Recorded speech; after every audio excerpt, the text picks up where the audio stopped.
I just heard, now that's how you start a meeting. That's a lot better than just this, right? Let's hear it for your San Jose State Spartans marching band. And with that amazing introduction, and I'd like to give a shout out to my wife, Amy, who couldn't be here. She set that up from the start. That was her idea. She's like, I think we should have the marching band in September. I said, let's do it. And she got it done. With that, I would like you to welcome you to our 5,359th meeting. Boy, does time fly. I'd also like to thank, in addition to the marching band, of course, we had our Refugee Services Committee greeting us in the lobby. Thank you to Chair Mark McKenna, who we will be hearing from a little bit later. And I would like to thank Derek Tam and our server David for our beer reception from Hoppa's Brewery. We will be hearing from Derek in a moment, but please, if you have not availed yourself of one of their beers, it's great on a hot day. And can I also point out, isn't it nice that the air conditioning's working here today? Huh? We've had days when it wasn't. Today's a day that it needed to be. So, as you may know, it hit 109 degrees in San Jose yesterday. Hottest day on record ever in San Jose. So, passing previous records set in 1972 and 2017. So, today it's supposed to hit 103, and that's going to feel nice compared to yesterday. Okay, at this time, I'd like to ask our Red Badgers with the traveling mics to please introduce themselves. I'm going to start here on my right. Oh, your microphone is not on. Very rare for you, Maggie. It's green. Can you hear me? Yeah, voila. My name is Maggie Padovani. I'm a Red Badge, but I'll soon be a Blue Badge in October, right? My classification is Marketing Communications, and my sponsor is Ed Correa. Back to you, Sal. And over on my left. Hi, everyone. I'm Sylvia Skandar-Mahan. I'm a Red Badger, and I don't know my classification. That's a whole other thing that I don't know. But my sponsors were Father Peter Pabst and Matt Bell, and I have been loving my Rotary experience. Thank you, President Sal. Thank you, Sylvia. And now, if visiting Rotarians and guests could please stand to be introduced. Assistant Governor Rod. Thank you, President Sal. I'd like to introduce my wife, Gloria Duffy. Most of you already know her, President of the Commonwealth Club. Always great to have you, Gloria. Hi, President Sal. I have two guests today I'm very happy to introduce. The first one is Sonia Wright, Senior Development Officer at San Jose State University in the Advancement Office. And the other, on behalf of Kathleen Thomas, who is off gallivanting in Europe. But Rusty Weeks, the new Executive Director of Christmas in the Park. So please welcome them. Great to have you both here. President Sal, Gary Giannini, Law Practice General. My guest today is Holly Elkins, President at Presentation High School. Great. Wonderful to have you here, Holly. Anyone else? Any other guests? Okay. So we will move on. I would like to bring up Derek Tam from Hoppa's Brewery to tell us a little bit about what they do. We've enjoyed their beer, but now it's time to hear their story. Oh, not time to ring the bell yet. Good afternoon, guys. It's always nice to see people with red Solo cups on a Wednesday just after 12. No, I make a joke always. It's the only place, I have two young kids, and it's the only place you can go to. Wineries and breweries are the only place you can go to before noon as a dad, say I'm giving my wife a break, before noon at a brewery or winery, and be like, I get a lot of, gosh, look at that dad. He's so active having a beer, If you go to a dive bar, you get other looks before noon. So like Sal said, I'm Derek Tam from Hoppa's Brewing Company. It's an honor to be here. You guys do great work, so anytime we can provide some libations during lunch is always great. A little bit about Hoppes. We opened our doors in January of 2017 at our San Jose Willow Glen location. Has anyone been there, by the way? I always like to see not people I don't know that have been there. Yeah, with the kids. There you go, before noon. And then we had the opportunity to, my business partner and I, we're actually from Los Gatos, so we're born and raised here in the Bay Area, and we opened up Los Gatos about a year and a half ago. And if anyone remembers a year and a half ago, hopefully we put it all out of our minds, but it was a tougher time, but we made it. And actually, this isn't, not that I'm a private information guy, but we're actually opening up a third location up the peninsula. We just started demoing a little bit up in San Carlos, so we'll be opening up a third location, trying to spread our wings a little bit. So we started, Brian and I, who's the head brewer, we grew up together, played Little League, high school sports, everything. And after college, we kind of finished at the same time as, if any of you guys remember that, after college, we both had jobs. He worked at IMG, Salesforce, Google, and we were starting our careers, and I'm in finance. We're like, what do you think? Like, should we start a hobby? Like, we're going into the career world here. And we started homebrewing. And, neither of us were classically trained in the brewing industry. So, but we just started homebrewing, and we took over his mom's garage, built out this great homebrew system, piping, everything. And we just got started. And that was in 2006 or 7.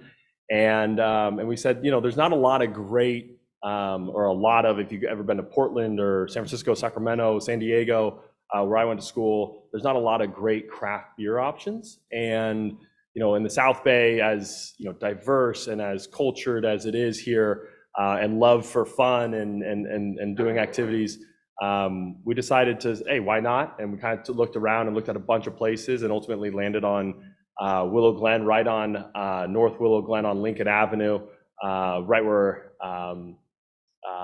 now there's a Save Mart, but it used to be Mel Cotton's, if you guys remember that. So right around that area, and it's since just blown up with a bunch of apartments and condos, which we've obviously benefited from, which is great. So it's kind of a cool midtown area. So when you come to Hoppes, if you've been to the San Jose one or the Los Gatos one, I was just talking with Leslie actually about kind of how different they are. And it's great because we get to see just the diversity there at both locations. And, we have wine at Los Gatos, but we really wanted to create an atmosphere where whether you're 21 or 100 years old, we want to create a vibe and a beer that makes the most sense. The number one question we get, and some people are embarrassed to ask, but they say, oh, I only drink usually Coors Light or Bud Light or Miller Lite. And we love that, right? Because that means they're venturing out and trying something new. We also get the beer geeks, which is also great, obviously, but we want to try and create a beer that fits everyone's palate. So today we're pouring Hoppe Light. It's American Light Lager, so something that would actually benefit someone who is a kind of a light beer drinker, and then the Uncut Gem, which is an amber lager. We usually keep around 12 to 15 beers on tap, all our own stuff, brewed right here in San Jose. So, our goal is to, and philosophy is always to have something that is for everyone, right? If you're a porter drinker, or you like IPAs or hazy IPAs, sours, seltzers, we really want to create that. We want to be welcoming to everyone and figure it out. We're not going to be only a certain type of style, type of beer place. So I hope you guys, if you haven't been, I saw a lot of hands, which is really cool, and that makes me really happy. But if you guys haven't checked us out, please do. We also do private events there. So the number one, it's kind of tied, but the number one private event we do in our brew house area are first birthdays for babies, because for the parents, right, that they've made it a year, or baby showers, which is wild, and I love that. So that makes me absolutely happy. We've done about 10 reunions this year. I think everyone's kind of catching up on reunions. So if you haven't checked us out, please do. And thank you guys again for having us. I really appreciate it.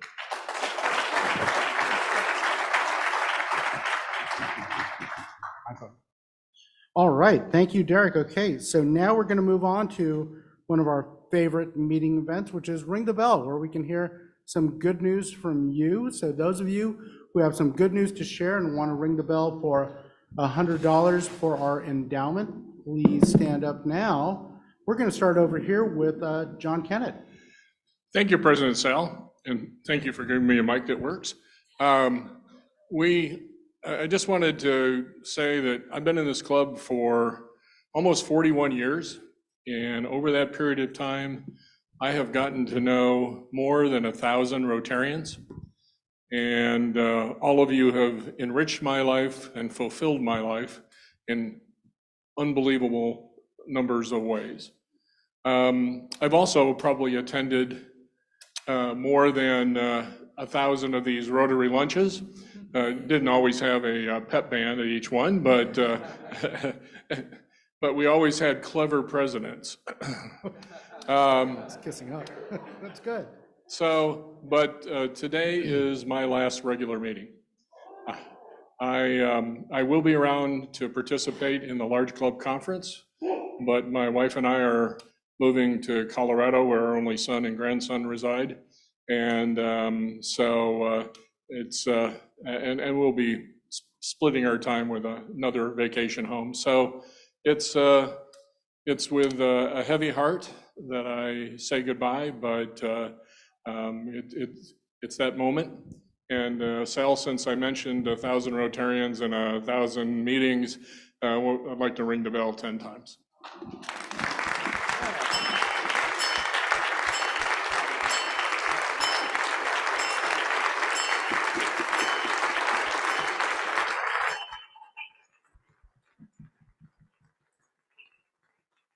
Before we move on, John, I just want to say that, you've been a constant presence in my Rotary life. I'm thrilled that you were going to stay part of this club. You've been an important member, and, as your time as executive director, working on the history book, which is something that I still share with people. Your contributions here have been invaluable. So thank you. People have asked me why I was wearing this shirt today. I said, well, it's 103 degrees. There's another reason. It's to honor you. Many of us are. Mr. Prouty. Yes, President Sal. Want to follow that up? Well, yeah. Actually, Kathy and I are headed for the airport today at 4:30. We are going off to enjoy a gala-sponsored event. We're visiting the chateau in Normandy, and so I want to ring the bell twice, once for me, once for her. Thank you very much to this club and the generous support that all of our members give to the gala each year. There you go. Good afternoon, President Sal, and I do concur with that's the way to start a meeting with the marching band. Loved it, loved it. So on July 28th, I became a grandmother for the second time. Little George was born in Salt Lake City, Utah, and I am excited as all get out to be a grandmother. So I'm gonna ring the bell twice for my granddaughter Brighton and one for George. All right. Congratulations. Speaking of congratulations. Well, we're going to stick with the baby theme here today. Shannon and I welcomed our second child on Easter Sunday. And so 4 months ago, I can't believe that it's taken me this long to ring the bell, but my daughter arrived Easter Sunday, so we've got one of each now.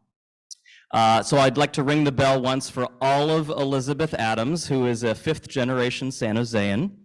And I'd also, in sticking with Mr. Kennett's Rotary theme, I'd also like to ring the bell for my own Rotary anniversary, which was just last week. Proud to celebrate my 12th anniversary in this club. All right. Where's your dad? I think he's got some grandfather rings to do, right? Ginger? Hello, President Sal.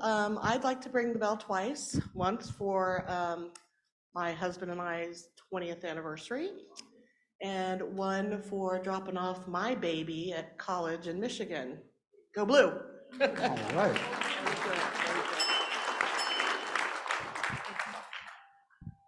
Mr. O'Kane. Twice. Ring the bell twice. Once for my wife. Today is her birthday. And the second one is for the Colin O'Kane Scholarship at Sonoma State. This is our second year of sponsoring 2 student athletes at Sonoma State. And we'll be presenting that on September 17th in Sonoma. So That's it. Thank you. Thank you, Sean. Great cause for a young man we miss. President Sal, this is a flat-out brag. Okay, I take those. Those of you that have played golf with me in the Rotary Golf Club know I have the worst handicap in the club. I've been playing for 55 years to learn patience from this game. On Tuesday, I got my first hole-in-one.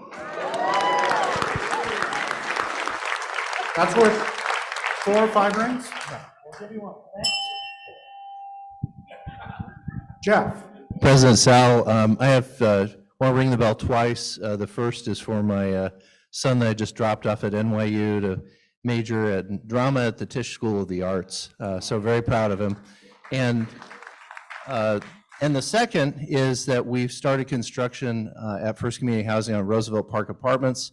That'll be 80 units, multifamily for some transition age youth and families. So that should be open in the next couple of years. Wow, congratulations. Mr. Girodon. Mr. Girodon was my father. He got gold and gray and crotchety. Goodness. Thanks, Sal. I'm going to ring the bell once happy and once sad. Once happy because it was my wife's birthday on Sunday. And she looks 35, but she's a little older than that. The second is because her mother, my mother-in-law, went to be with her God about a month ago. And after being with us for 10 years in a very difficult circumstance. And we want to share with you that grandmother Gloria is gone, and she is with her Maker. Gloria Duffy Sr. is an amazing woman, so thank you for sharing. And we'll go Fernando first, because you're right here. No, I defer. I defer to Elizabeth. Well, no, Elizabeth doesn't have a mic yet. Okay, well, anyway, I'm going to do it twice. My grandson Christopher is in his second year at NYU Fish School of Arts, but he's currently in Prague, Czech Republic. And my granddaughter, who just graduated from Notre Dame, she's also at NYU, but her first year as a freshman will be, unfortunately, in Florence. Oh. So, Florence, Kansas? yeah. So congratulations to them. Yeah. That's nice. Hi, Sal. This is Bert here in the back. Hi, Bert. I've got some great news. I love great news. Leslie, Jaime Chavez, and Cindy George are going to be going to a Rotoplas mission in Guatemala for the first time in 3 years. So I'd like to ring the bell once for sure. Thank you, Bert. Elizabeth. So I know this is supposed to be for things outside of Rotary, but I just have to ring the bell twice in honor of my friend John Kennett, who, after the Japan tsunami, there were a number of broken hearts in this club that we couldn't really do much to help them in the moment. And he said, why don't you start a committee? Get yourself a vice chair and start a committee. And since that time, this was 2010, and since that time, the Disaster Relief Committee has raised over $250,000. That's what I've been told by people that I think know, has raised over $250,000 for disastrous events around the world. And the second ring for this bell is that, John, I want to correct you. Can you please just say so long for now?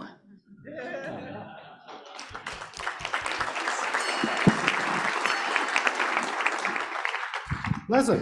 President Sal, 2 quick rings, the first in honor of John Kennett, and the second to celebrate what Bert just announced is the restoration of Rotoplas trips, and I'm thrilled. And we're thrilled that you're going to represent us. Any more? Okay, well, save up the rest till next month. And now we will move on, and I would like to invite Mark McKenna to come to the stage to talk to us about the Refugee Services Committee.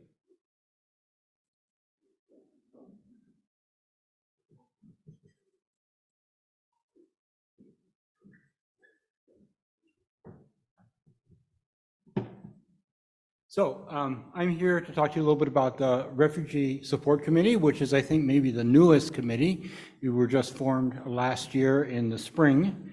And we've got already an extensive and distinguished membership list. And we certainly invite others to join us and support the work that we're doing. We meet here at the Summit Center the third Wednesday of every month at 11 a.m. to talk about how we can work with refugee communities in Santa Clara and support their efforts to become integrated into our community. I will, however, note that next month we'll be meeting on the 28th, which isn't the third Wednesday, if you can count, because the third Wednesday is not, we're not meeting, we're meeting the third Monday, and that seemed inconvenient. So we moved it back a week. Let me tell you a little bit about what the Refugee Support Committee has been doing.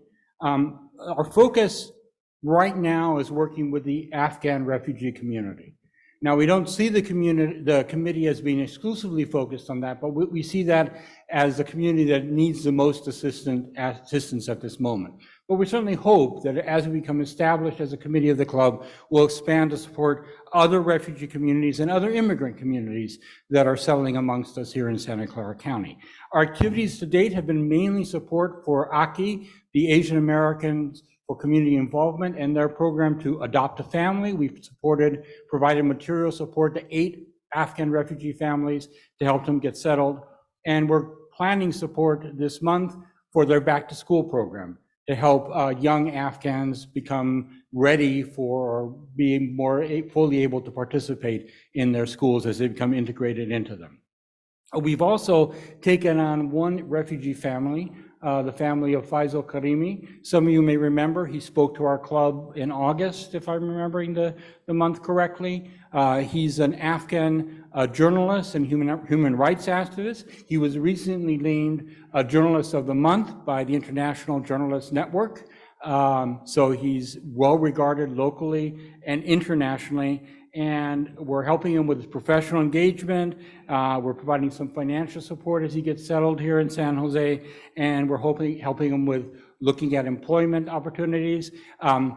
If you think his area is journalism, but also PR and communications, and we'll be distributing the resume to people who might have work in that area. If you think you have a job or you know somebody who might be able to offer a job to Faisal, please contact me or anybody on the committee and we'll put you in touch.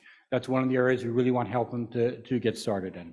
In terms of looking ahead to the future, there are 2 areas where there are volunteer activities for you. Oops, sorry, and I've run out of time, so I'm going to stop quickly. There are flyers on your table to look at that. One is working with the International Rescue Committee on their youth mentor program, taking on support to individual Afghans, working with them to help them become established.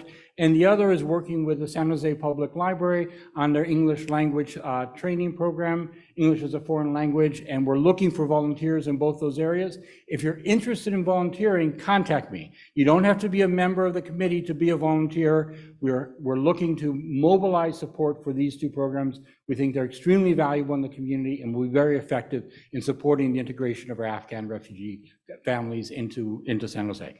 Thanks very much, Sal. Great to see new committees doing good so quickly. Okay, next, quickly, I'd like to bring up Sylvia Mahan, who found an apron, to talk to us about our fall barbecue. I'll even put this slide up there. Thank you, President. Thank you, President Sal.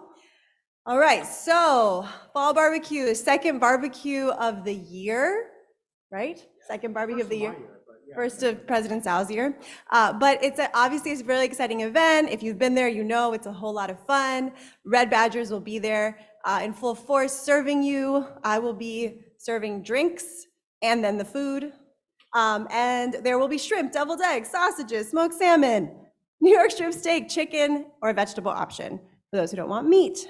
And there will be a classic car show. So we want to invite you, if you have a classic car, to bring that car. If you have a Tesla, wait 30 years. But otherwise, those old cars, which I have to read because I don't know anything about cars. Alpha, Austin, Healey, Mustang, Model T, those kinds of cars we're looking for. And it is September 20th. Can we go back? I forgot to say the time. Previous slide. 5 to 8 p.m. All right, that's it. Hope to see you there. Thank you, Sylvia. Remember, that's a Tuesday, so very weird, but we'll all be there. Large club conference people will be there. We want to have a good showing. Okay, time for a little President's Time. That includes a little salutations this month. So, love these salutations. We've got a great one here. Our member Nancy Williams had a problem. She had 20 tickets to the Lion King at the Center for Performing Arts, didn't know what to do with them. The Los Amigos Committee for Washington School knew what to do with them, and she got 20 tickets to them. They had 16 students and 4 adults. They experienced live theater for the first time for many of them. None of them had been at the Center for Performing Arts before. That is amazing in this city to do such a great thing and introduce theater to those kids. Most of them weren't familiar with the story, so the teachers gave them a little synopsis beforehand. I would think they would have been familiar, but sure, that works for me. What an amazing gift from Nancy. Thank you so much. And continuing on the Los Amigos train, of course, that committee does so much to support the school. They provided lunch for Washington school teachers before the first day of school this year. They were able to get together with them, have drinks, sodas and sandwiches and chips. Pretty amazing for us to support that school for as long as we have and make it a nice welcome back for those teachers. Now, as you also know, we are in San Jose State mode today. We had the marching band here. We're going to be hearing from Interim President Perez in a few moments. But we also recently introduced a member, Chris Burrell, who is the director of the Hammer Theater Center. Hammer Theater's got a lot of stuff coming up in September and October. You can, of course, find all this. It's up here at hammertheater.com, but you can look on the screen right now and see if there's something that piques your interest. We'll also have some of this stuff, we'll be mentioning it throughout the month, I'm sure. And last, I would like to bring up Rod Diridon to speak about the large club, not the large club conference, I'm sorry, the environmental summit coming up. Let me see if I've got, there we go. Thank you, President Sal. Rather than me speaking on the summit, let me have Deanna Persai, who has really been the chair of the project, give you a quick tutorial.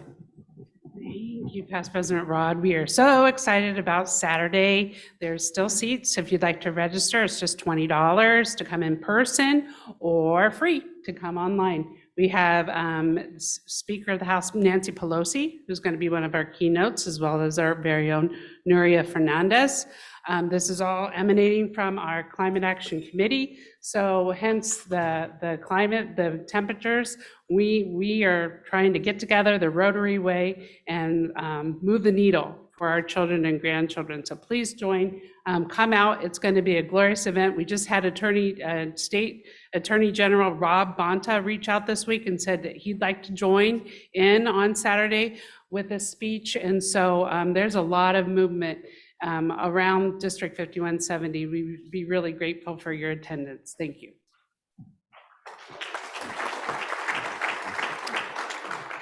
And now, Mr. President, I have a duty to perform here. I've been told it's going to be a good opportunity for personal knowledge and a teaching moment. Let's hope that I get the personal knowledge from it too. 2 weeks ago, I inadvertently slurred Savita's name very badly. And I didn't mean anything negative about it. Savita Valdenatten, and I've got it now, but I could not bring it out at that time. I am dyslexic, and it just would not come. And I wanted to apologize to you. I apologized to her the very next day at her leadership group gathering. And I should know how important a person's name is, because in the 1930s, a young fellow came from Italy, a handsome young man with a proud name, named after a former leader of Rome, Claudius Diridoni. And he wanted to go to work for the railroad, and they wouldn't hire him. Wouldn't hire him because they couldn't understand him part of the time, and they wouldn't hire him because they couldn't pronounce his name. Well, he lost that proud heritage of being named after a former Roman leader, and with a name that, if you know Latin, means direction giver, Diridoni, and instead became Claude Diridon. I think it broke his spirit a bit. And he lived through his life that way, 40 years as a good railroader, wonderful dad. And I should have known how important that name was to Savita and anybody else who carries a name that might be a little bit different than the names you and I are used to working with on a daily basis. We've got to learn about diversity. I have to learn about diversity. Now, I'm an old liberal, and I'll tell you, there's not a bigoted bone in my body, but you've got to learn the details, how to communicate the fact that we seek diversity in this club. And I'm trying to learn. A good tutorial was Suzanne St. John Crane's very fine editorial in the Mercury and News. I think it was last Friday. And you might dig that out and have a look at it. Very good start. Thank you.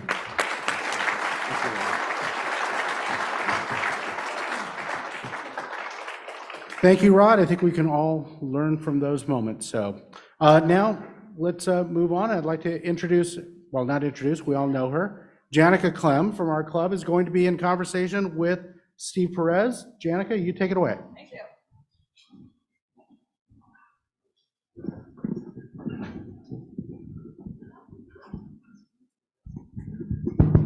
Good afternoon, everyone. I realize if I sit down here, well, I guess we can all see each other along the side. Hello, President Perez. Hi there, how are you doing? Welcome to the stage. Thank you. All right, it is my proud privilege as an alum, as a former employee at San Jose State, and as an active Alumni Association board member to be able to introduce our interim president to San Jose State, President Steve Perez. Thank you. All right. So Steve, you worked at Sacramento State for 20 years, teaching and eventually moving up to be provost and VP of academic affairs. What's the adjustment been like, both from a campus you knew very well to someplace new, and how does San Jose State compare to Sac State? Super interesting questions in any number of ways. A, it's way too cold here. Oh, stop. Right? It was only 109 here yesterday. It was 116 in Sacramento. True. It is a little, it's more difficult here temperature-wise because we're not prepared for it. True. We've here at San Jose State, one of our residence halls has no air conditioning. Another one had one that broke. It was hot. It was hot in those buildings, and we opened up the windows. We did everything we could. And I'd love to say what I'm about to say was good planning, but it was just luck. Yes. We had a movie night in our pool. It was scheduled for last night from 7:30 till about 10, and it was packed. There was over 1,000 students there getting free pizza and really enjoying themselves. So, as I said, I wish the college days. The other thing one other notable difference, I travel everywhere with a marching band now. Oh, well, there you go. I didn't used You've to got get your own to do personal that, entourage. but it's much easier to announce my presence with authority when I can bring the band with me. It's a tremendous school. I was very proud of the work that we did at Sacramento State. I loved working there. As you said, I went from being a professor through various different opportunities, and then eventually was the provost overseeing academic affairs. Taking those experiences, bringing them here to a jewel of a university in a fantastic city has been tremendous. It's really been great. Thank you.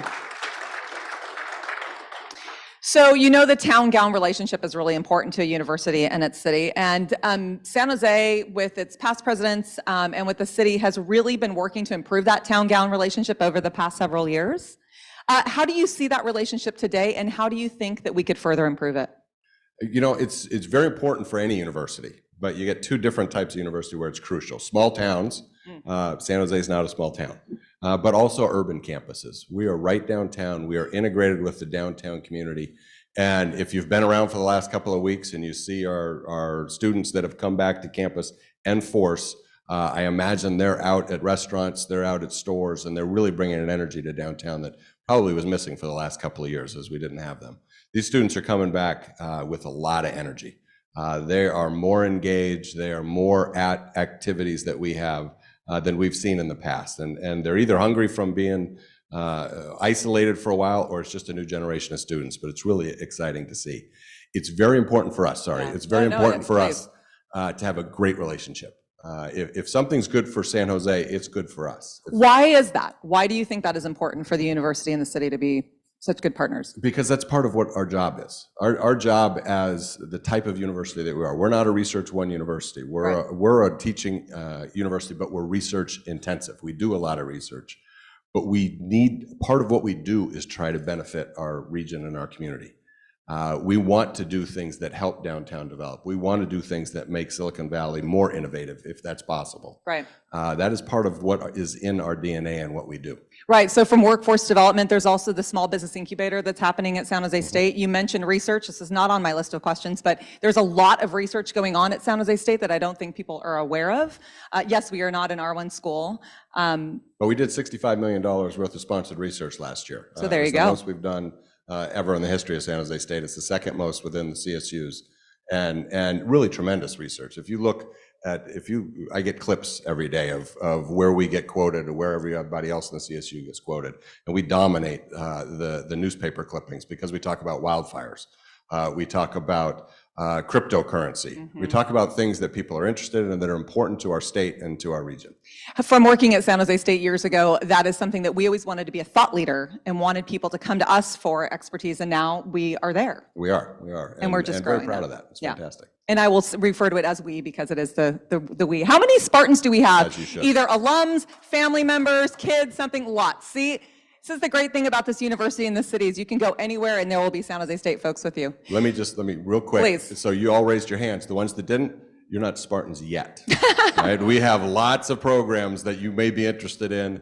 Many of them accessible fully online if that's what you want, but you're not Spartans yet. You still have the opportunity to enjoy it. I went back and took some online courses when we were shut down in the pandemic, so there is opportunity. So San Jose State, though, has had various presidents, probably more in the recent history than we'd like to think about, but various presidents of varying styles, and some that were more faculty focused, some that came up through finance and the administrative side. What kind of president are you? The best I possibly can be. Moving on? No. And so I do have a lot. I was a professor for a long time. I still am, but I haven't taught in about 5 or 6 years. But I did teach for 20, 25 years. Came up through the ranks on the academic side, but I also had experiences as a dean, and I worked with athletics as well. Yeah. I work pretty closely with our facilities people at Sacramento. And so I have experiences across the university, which I think is really valuable. You'd probably have to ask other people on campus what type of president I am there and other people in town. I like talking to people. I love what we do. I love our story. Yeah. Our story is tremendous, and I love to be able to get out and talk about it and share with everybody the great things that are happening at the university. Yes, but you do hold that interim right now title, which is an interesting one. So you were appointed in January for about a year. It is now September. You must have big goals that you want to accomplish this year. Sure. But how do you see your role in steering the ship when you've got the interim captain title? I've been interims before. I was an interim dean, I was an interim provost, I was an interim vice provost, and really the only way I know how to do a job is to do it as well as I possibly can. And so it doesn't really impact the decisions I'm making or the way we work at the university. Every single day we go to work to try to meet our mission and to try to get better. And being an interim is going to be no different than if I'm fortunate enough to become the president. I'll do the same thing. Can you talk a little bit about that timeline? I can, but I don't know very much about it, I'll be honest, because I appropriately kept out of the loop. Here's what I think is happening. given the emails that are going out, I believe it'll be sometime in November. That they're hoping to appoint. That's my guess. Yeah, I think you're about right. Okay. Excellent. Thank you. So I do want to address this issue. There have been multiple issues surrounding the safety of student athletes, including sexual harassment and bullying by coaches. As interim president, what is your role in addressing these and ensuring the safety of our student athletes? Multiple roles. One is to set the tone that's not acceptable. The days of us mistreating students, of us, frankly, of treating people poorly on campus, which, if you look back at higher education, even in my time in higher ed, before that, we had a reputation of being a little loose with what we ought to be doing, potentially. Those days are over. We don't get to mistreat people anymore. You don't get to treat people poorly, and you certainly don't get to break the law. So above and beyond everything else, I try to set a tone of this is unacceptable and we're not going to do that anymore. We're here to serve our students. I've dropped, I can't remember what I said earlier when I introduced myself, but I've dropped 2 kids off at school. And it's risky and it's scary when you drop your child off. We just heard somebody drop in New York. I want every single one of our students to be treated exactly the way I want my own kids to be treated. Thank you for that. And as the parent of 8-year-old twins, who we are trying to educate this generation to really to have a voice, to use your voice, to make sure that you're speaking up for people, but also for yourself. And so I think that is really important, that we educate kids going through K through 12, and then it has to continue when they get onto college. You're absolutely right. That people need to advocate. That way we find out what's going on, and then we can address it. And one of the things that you asked about differences between Sacramento and here, the student body here, unbelievably active, unbelievably vocal, all in very good ways. And so I hear about it. I think I'm I hear sure, about yeah. everything that's going on. I hope I do.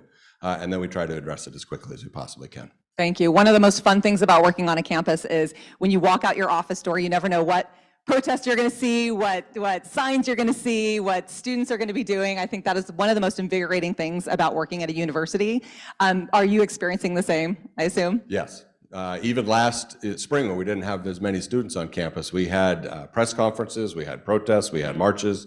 Right now, the marches the last couple of days, there haven't been as many marches, it's a little too hot. Yeah. But our students are still very vocal. I get a lot of emails talking about here are things that are happening and shouldn't be happening, or here are things that we ought to be doing. Which I am so glad to hear, because again, we all as young people and older people need to find our voice and make sure that we're exercising our voice and standing up for those who. Thank you.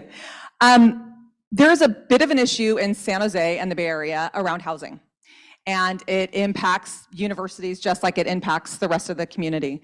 So because housing is such an issue for students and faculty and staff, in fact, it's the key issue when trying to hire and retain faculty and staff. What is the university looking to do to address this? I mean, you may not know this, but it's really expensive to live in Silicon Valley. And I grew up in California. I've lived all over the state. I didn't think I was going to have sticker shock, but I did. It's expensive to live here. And frankly, we just don't pay our faculty and our staff enough to be able to really afford to live close comfortably. Right. And we're not likely to be able to double their pay anytime soon. Not with the CSU budget, No. not in Sacramento, yeah. And so for us to be able to control our destiny at all, we're probably also not going to impact the supply side. We're not going to be able to impact the cost of living here. We're not a big enough player in this very large market. We need to supply our own.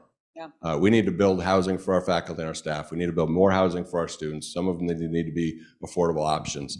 Our current plan is the Alquist building, which is right across from the Hammer Theater. That we've got a lot of great events that you're welcome to go to.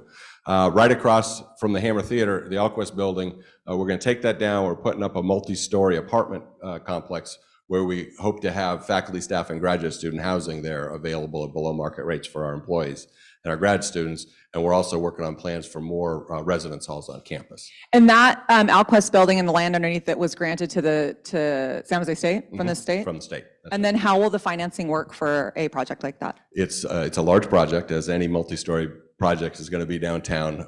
We plan to rent part of it out at market rate and then help subsidize the below market rate with some of that money. We're looking for any financing we could possibly get. We're looking for help from the state.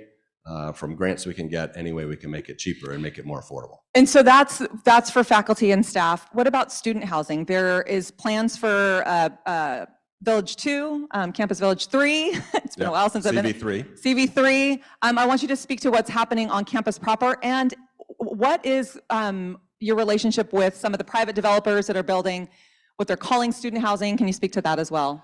Well, what we're looking to do is we're looking to put our plan for CV3 in front of the trustees, and we'd like to be able to access some of the state funding that's very low interest or free funding. And CV3 would go where the final bricks are? I'm not sure whether it's there or over near where our cogen plant Okay. is. But we probably need another couple thousand beds on campus. We have about 4,500 beds now, almost fully filled. At this point, we were at 102% for a little while, and, Yep. and we had a I little remember bit of that. a melt. As far as the relationship with the private builders, this happens around any university. You've got private industry that looks at, there's demand for student housing. They build it and then they tailor it towards students. My son lived in one exactly like this, where he was one person but could rent one room in a 4-bedroom apartment and didn't need the other roommates.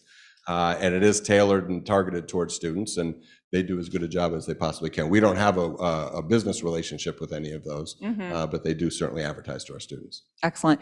There was a statistic when I was on campus that there was about 11% of students that lived on campus. We always think of San Jose State as a commuter college, and while it is, nationally, that average is actually, we're not too far off the national average of those who live there. Has that average changed at all of students living on campus? No, it's probably about the same. So we've got over 4,000 students on campus. We have about 36,000 students. So we have over 10%. And that's traditionally been the cutoff between what you would consider a pure commuter school and a residential campus. Once you get over 10%, you really need to change the services that are available on campus, because you have people there 24 hours a day, 7 days a week. You've got to have health services, you've got to have police, you've got to have everything available to them on weekends that you wouldn't have necessarily on a commuter campus. And so we're across that threshold. And then we got a bunch of students that live very close to campus. Right, which is fantastic, because persistence rates in college definitely increase the closer students lived either on campus or around campus. With that in mind, San Jose State has also suffered from a lack of new academic buildings and facilities. There's a new science building coming online. Yes, yeah, it'll open in the spring. Our interdisciplinary science building opens in the spring. It's our first new academic building in, I think, over 30 years, long time coming. And if you go through some of our buildings, you will see that. And if you walk through them like I did yesterday, they were not the coolest buildings on campus. The science building this is going to replace doesn't have air conditioning either. Yep. And some of those rooms were pretty warm yesterday. Yeah. So we're very much looking forward to opening that building. We've got plans. We're currently developing our campus master plan, which everybody has to do to look out for 20, 30 years. What do you want a campus to look like? Then you do an environmental impact report based on the goal for 30 years from now, and then we can start building it out. All of it's going to be pending how we get funding for those. And Always. hopefully the state steps up and helps us a little bit. I hope so too, because the university deserves some world-class facilities, as it is a world-class institution. I want to get to some questions from the audience, and for those of you on Zoom, I am going to be monitoring the chat for those. But lastly, can you give us a few numbers? Fall semester's off and running, so what are enrollment numbers looking for undergraduate and graduate, and then how many students are back on campus versus doing classes virtually? So we've got about 70% of our classes have a face-to-face component. And that's it's lower than it was prior to the pandemic, but it's probably pretty close to where we're going to end up long-term. We, along with every other university, we learned how to do things better online, and there's some classes that we can do that way. And so we're probably going to be between 70, 75, 80% face-to-face, and then provide the rest online. We've got, as I said, a little over 36,000 students. Our enrollment is very close to where we were last year, and we're going to reach what we call our FTES, full-time equivalent student target, funded target from the state. We'll reach that this year. That's a marked difference from other universities around us and across the state. Everybody else's enrollment is falling. For us, it's falling mostly in transfer students. We have fewer transfer students coming into the university this year than we did last. It's not surprising, because our community college colleagues have seen a precipitous drop in enrollment in the last few years, and now we're seeing that pipeline coming to us.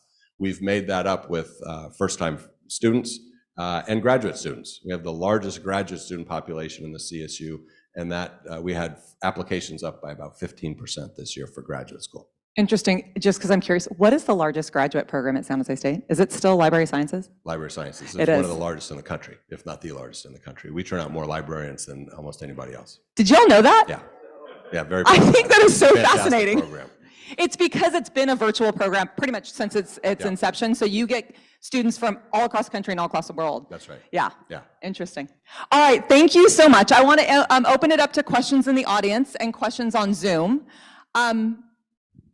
which I will start with Fernando. Okay. Actually, we will start with Mr. Tiernan. Sorry, Rod. You're not your dad. I didn't know he was there. Or both of them at once.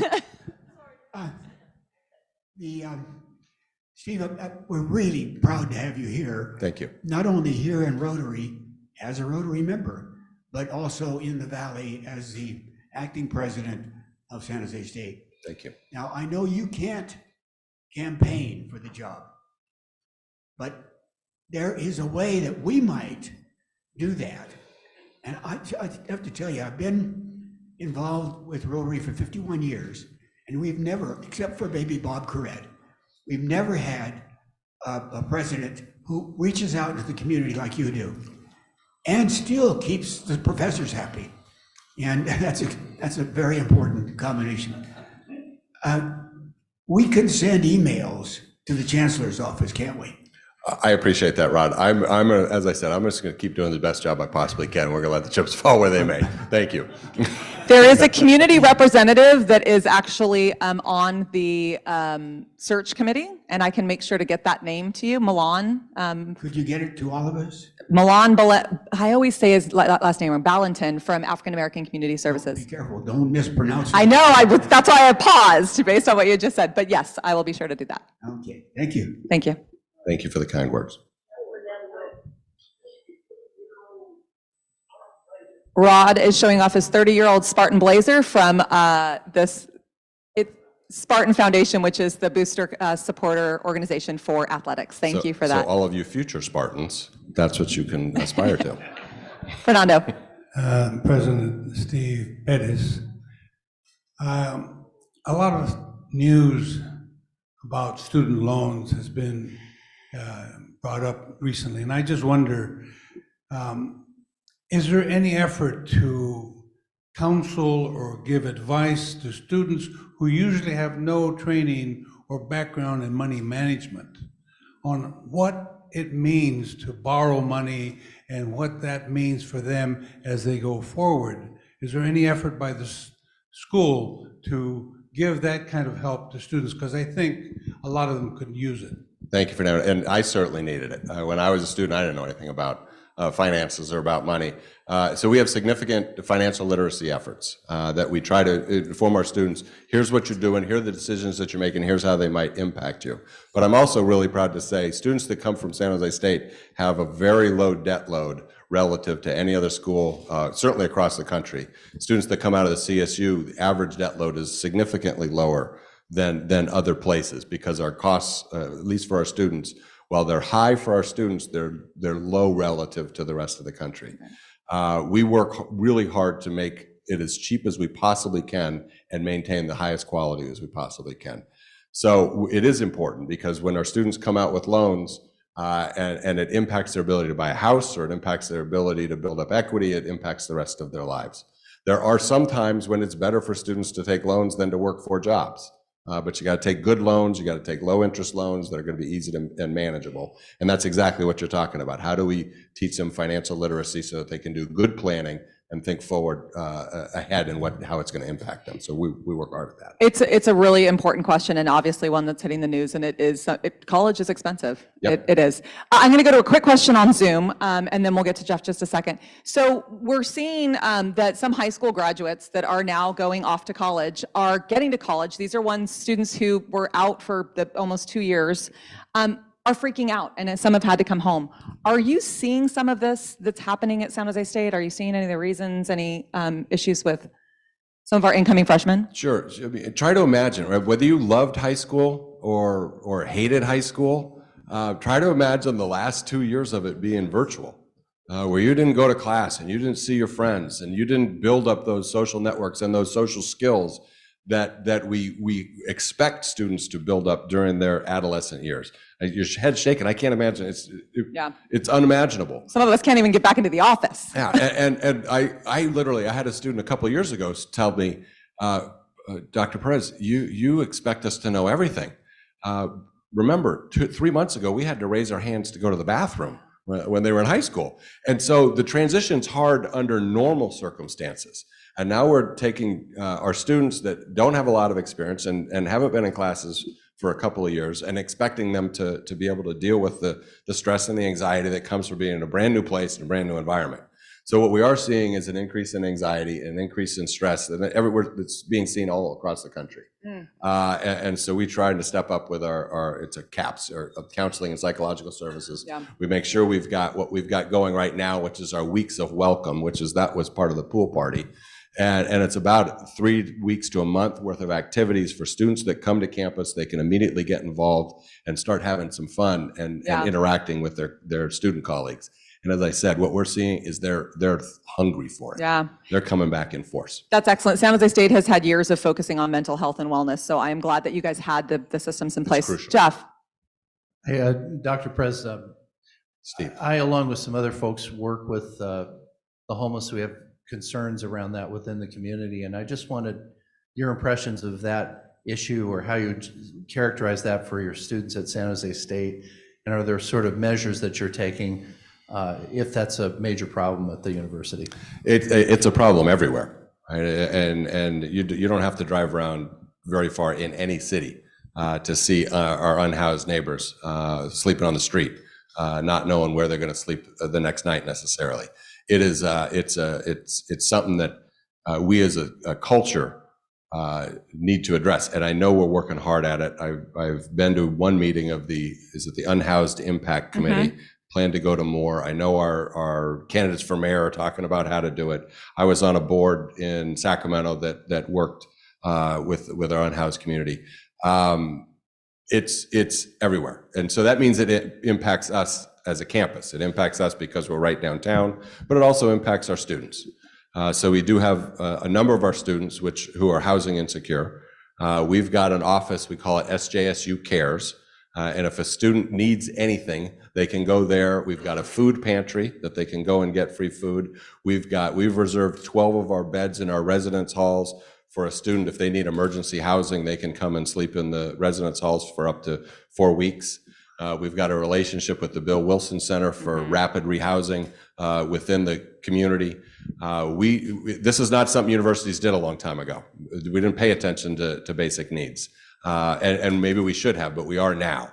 Our root interest and our root mission is to help our students develop and help them learn. It's very hard to think of that if they don't know where they're going to sleep, if they don't know what they're going to eat, if they don't know how they're going to pay their next rent or their car bill, if they're financially insecure. So that's part of our responsibility now. And we've got an office that does a great job, and we're open to any other ideas of how to do it as well. We are running out on time, running short on time. Stevie, we got a really quick something? Yeah. Okay, go. Well, first, thank you for being so open and transparent in your answers and not defensive in any way. I was going to ask you, what are your top 2 or 3 opportunities or challenges you see as you come in? Speed round. Speed round. So I don't sleep well at night. Newsflash. Part of what keeps me from sleeping is we are somewhat out of control of our own destiny. Yeah. Right? We have a very hard time hiring and retaining faculty and staff because they can't afford to live here. We need to build a building that we can then control that somewhat. We need to fully develop our budget into a much more sustainable model because we are not at the whim of the state, but we need to be able to control our budget a little better than we do. That keeps me up at night. We've got differential success rates on our campus from our students, what we call equity gaps. Yep. Students from some demographics are not as successful at others, and those are unconscionable to me. And that's going to be our major focus, is how do we address that? We've addressed student success in any number of ways and become much more successful. I see the hook Yep. coming, Sal. But our next step is now make sure that that success is equitable across all of our students, and everybody's got the same opportunity to come and be successful at San Jose State. President Steve, thank you so much for your time. Thank you. Thank you, everybody. Go Spartans. Before Sal starts, two quick wrap-up things. One, the community representative for the presidential search may be someone different. I will find out who that is and message that out. Two, there's some alumni swag out there. As a board member of the Alumni Association, if you are an alum and have not joined, please join me. I would love to see that. And then we had the largest home attendance at our first football game in many, many years. Let's keep that up. So come on out and check out a football game. Go Spartans. Thank you, Janica, and thank you, Steve. As you know, a donation is being made on your behalf to the San Jose Jazz Aid Fund. So if everyone can stay in your seats for a moment, I've got a couple of announcements to make. First one, very easy. Please remember to bus your tables. Leslie, Marie, and the rest of our personal staff are doing this every week. So if you can help them out by putting your plates and cups in the trash, we would appreciate that. The second thing is we have another guest here who arrived late, and I'd like to welcome him up here. His name is Ruslan Alikperov. He is from Kharkiv, Ukraine, from the Rotary Club of Kharkiv Multinational. He is their club service director and fundraising chair. Please come up, Ruslan.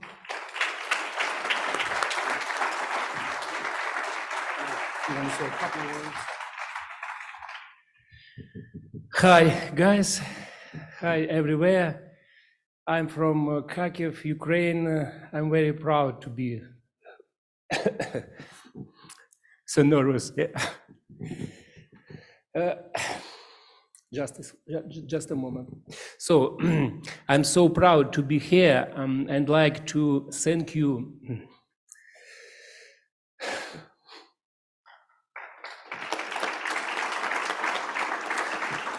I'd like to thank you so much. What is going on? Just nervous because war is come in my house, in my country. Yeah, terrible. So I'd like to say yes, thank you very much. I'd like to say thank you, Steve, Harbir. This is my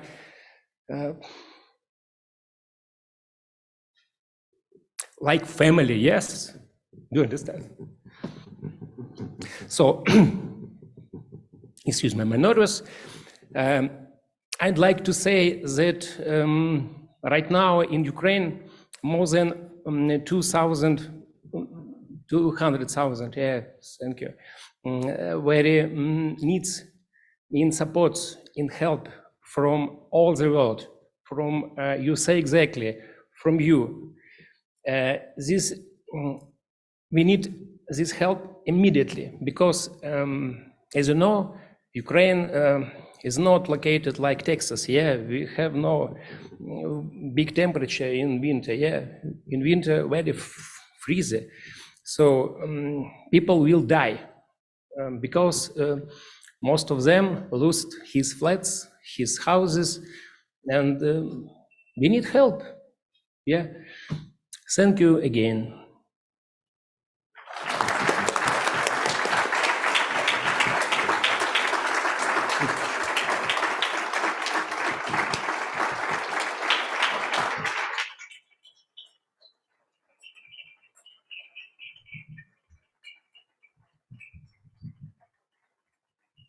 Thank you.